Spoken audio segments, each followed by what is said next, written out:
구약성경 열왕기상서 21장 1절에서 16절입니다. 이 시대의 신문의 사회면을 메우고 있는 내용들이 뭡니까? 인간의 탐욕으로 빚어지는 사건들이 아닙니까? 오늘 이 한국 사회는 온갖 세속적 욕망들로 가득 차 있습니다.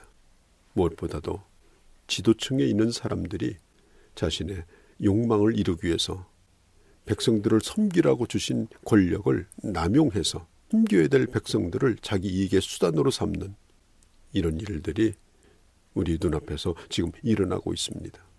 마치 아합과 이세벨이 자신들이 가지고 있는 권력과 돈을 가지고 어떻게 하든지 자기 욕망을 채우려고 하는 것처럼 오늘 그런 지도자들이 있는 것에 대해서 안타까움을 금할 길이 없습니다.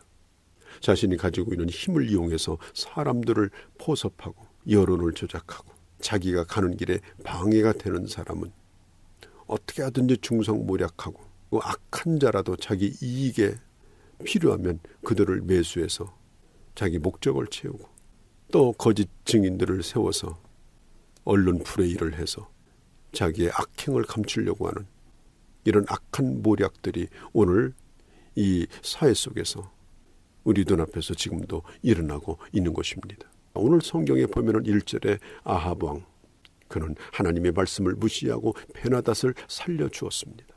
그는 선지자의 큰 책망을 받았습니다. 그 책망의 내용이 뭐냐면 그 대가로 너는 생명을 잃어버리리라 하는 심판의 말씀이었습니다. 이런 말씀을 들었으면 당연히 자기 자신의 잘못을 돌아보고 겸손하게 회개했어야 마땅합니다. 그런데도 정신을 차리지 못하고 그는 그의 백성의 땅을 탐냅니다. 나봇이라고 하는 사람이 가지고 있는 토지를 탐냅니다. 그는 하나님의 말씀을 들었을 때 잠깐 근심하고 좀 기분이 나빴습니다. 그런데 끊임없는 욕망으로 끊임없이 뭔가를 가지고 채우는 것으로 자기 스스로가 만족하며 권력에 취해 있었던 것입니다.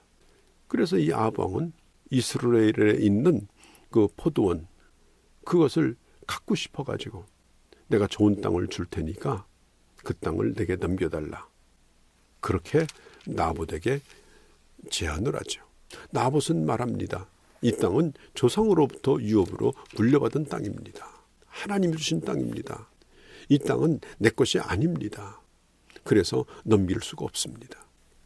에레미야서 25장 23절에서 28절 또 민수기 36장 7절에도 나와 있는 말씀이죠. 토지를 영영히 팔지 말라. 토지는 다 하나님의 것이다. 너희는 그 땅 위에서 잠깐 사는 나그네고 그리고 그 기거하다가 가는 외국인과 같은 그런 자다. 이런 말씀들을 나봇은 잘 알고 있었기 때문에 왕이 더 좋은 땅을 준다 하더라도 이스라엘에 있는 그 포도원을 팔고자 하지 않았던 것입니다. 나봇은 다른 좋은 밭에 별 관심이 없었습니다. 그저 하나님이 주신 것으로 자족하고 감사하고 살았던 평범한 농부였죠. 그런데 이 왕은 자신이 가지고 싶은 것을 가질 수 없게 되자 안절부절합니다. 4절에 보면 왕께 줄 수 없다 하므로 아합이 근심하고 답답하여 왕궁으로 돌아와서 침상에 누워 식음을 전폐했습니다. 아이들이 자기들이 원하는 것을 갖지 못하면은 밥 먹지 않고 떼를 쓰는 것하고 똑같습니다. 욕심을 채우지 못하니까 근심에 빠지고 답답해합니다. 왕은 이미 재산이 많은 사람입니다. 그는 부자입니다. 그런데도 만족을 못하고 계속 무언가를 삼킴으로 만족하려고 합니다. 잠언 30장 15절 16절에 보면 족한 줄 모르는 것 서너 가지가 있다고 했죠. 첫 번째는 지옥이라고 했습니다. 지옥은 아무리 악한 자를 많이 삼키고도 지옥은 배부른 줄을 모른다는 겁니다. 두 번째는 아이를 배지 못한 배라는 것입니다. 그렇게 많이 먹고 그렇게 좋은 걸 먹어도 만족이 없습니다. 아이를 갖기 전까지는. 세 번째는 물이 빠져나가는 땅이라고 했습니다. 비가 오면 잠깐 물이 고였다가 전부 다 스며들어 없어져 버리는 땅. 아무리 비가 와도 늘 메마를 뿐이죠. 인간의 욕심, 인간의 탐심이라는 것은 그와 같습니다. 만족이 없습니다. 그래서 성경은 탐심을 우상이라고까지 말하고 있지 않습니까? 남편이여 왕인 아합이 식음을 전폐하고 시름시름 앓고 있는 것을 봅니다. 그래서 이세벨이 묻는 겁니다. 도대체 무엇 때문에 그렇게 근심하고 식사를 하지 않습니까? 그때 6절에 이 왕이 이야기를 하죠. 내가 좋은 땅 주겠다고 얘기했는데도 그 땅을 팔지 않는다. 나는 정말 그 땅을 갖고 싶다. 그런데 주지 않는다. 그래서 속상하다. 이렇게 말하죠. 여호와께서 금하실지로다. 3절처럼 하나님의 말씀을 순종하기 위해서 나봇이 그 땅을 주지 않는다는 것입니다. 7절에 보면 그러면 이세벨이 말하죠. 왕이여, 내가 그 포도원을 갖게 해주겠다고. 내가 포도원을 갖게 해주겠다고. 기운을 차리고 밥 먹으라고. 이게 왕의 채통이 참 말이 아닙니다. 여러분 그런 말 있죠. 안 되면 되게 하라. 참 이 말이 요상한 말입니다. 안 되면 되게 하라. 대단히 괜찮은 말처럼 들리지만 다시 한번 생각해 보십시다. 세상에 안 되는 일이 많죠. 그 일이 되게 하려면 질서가 깨지고 법을 어겨야 됩니다. 그런데 그걸 되게 만드는 것이 지금 이 세상의 관례입니다. 그래서 정의가 무너졌습니다.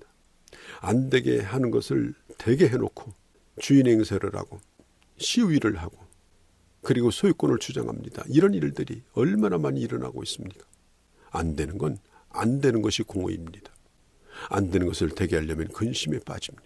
8절에 보면 이세벨이 왕의 이름으로 편지를 여러 통을 써서 나봇의 성읍에 있는 장로들과 귀족들에게 보냅니다. 9절 10절에 보면 이 이세벨은 가짜 증인을 세워서 나봇이 왕과 하나님을 저주했다라고 죽여야 한다라고 주장합니다. 참 교활하죠. 이런 일에 하나님의 이름을 끌어들인 겁니다. 종교적인 문제로 만들어버립니다. 하나님의 이름을 이용합니다. 그러니까 나봇을 암살하지 않고 합법적으로 죽이려고 율법의 이름으로 율법을 어기는 악한 자로 이 나봇을 몰고 가는 겁니다. 그래서 자기 힘을 가지고 여론을 만듭니다. 하나님을 두려워하지 않으면서도 종교를 이용해서 자기 욕심을 채우고자 합니다. 10절에 보면은 건달 두 사람을 거짓 증인으로 세우죠. 나봇이 하나님과 왕을 저주하는 걸 봤다는 겁니다. 그렇게 증언을 하게 만듭니다. 그래서 결국은 그 나봇을 돌로 쳐 죽여야 한다라고 하는 결론에 도달하게 되어지죠. 이스라엘 사람들은 자기 이웃이었던 참 성실한 농부였던 나봇을 이세벨이 시킨 대로 결국은 성 밖으로 끌어내서 돌로 쳐 죽이고 말았습니다. 심지어 열왕기하서 9장 26절에 보면 이세벨은 나봇의 아들까지도 다 죽였습니다. 왜 그랬을까요? 상속을 받을 자까지 없애야 안전하기 때문에 다 제거한 겁니다. 자, 이세벨은 참으로 악한 사람이죠. 자기는 하나님을 믿지 않으면서도 어떤 사람을 핍박하고 자기 정치적인 목적을 이루기 위해서 종교를 이용합니다. 율법을 이용합니다. 아주 교묘한 사람입니다. 그런데 또 한 가지 생각할 것은 그러한 이세벨의 말을 따르고 있는 그 성에 있는 장로들, 그런 이 귀인들 참 무능함이 그지가 없습니다. 바른 말을 하지 못하고 옳은 것을 따르지 못하고 의로운 자를 죽이는 일에 꼭두각시 노릇을 하고 결국 공범이 되어 버렸던 것이죠. 이세벨은 나봇이 죽었음을 알립니다. 그리고 아합 왕은 나봇이 어떻게 죽었는지 묻지도 않습니다. 성경에 보면은 14절에 이세벨에게 통보하기를 나봇이 돌에 맞아 죽었나이다 하니 이세벨이 나봇이 돌에 맞아 죽었다 함을 듣고 이세벨이 아합에게 이르되 일어나서 그 땅을 차지하소서. 나봇은 살아있지 않았나이다. 그러니까 16절에 아합은 이 말을 듣고 묻지도 않고 곧 일어나서 그 포도원을 차지하러 그곳으로 갔습니다. 자초지종 묻지 않았습니다. 결과에만 만족했습니다. 자기가 원하던 대로 된 것에만 만족했습니다. 과정도 따지지 않았습니다. 결과만 성공이라고 생각하고 받아들인 것입니다. 왕은 그 땅을 차지한 겁니다. 여러분, 누가 지도자입니까? 자신에게 주어진 힘을 자기 욕심의 도구로 쓰지 아니하고 하나님을 오직 기쁘시게 하는 일에만, 하나님의 교회가 유익되게 하는 일에만, 하나님의 이름과 덕을 높이는 데만 쓰는 사람, 그게 바로 참 하나님의 사람인 것입니다.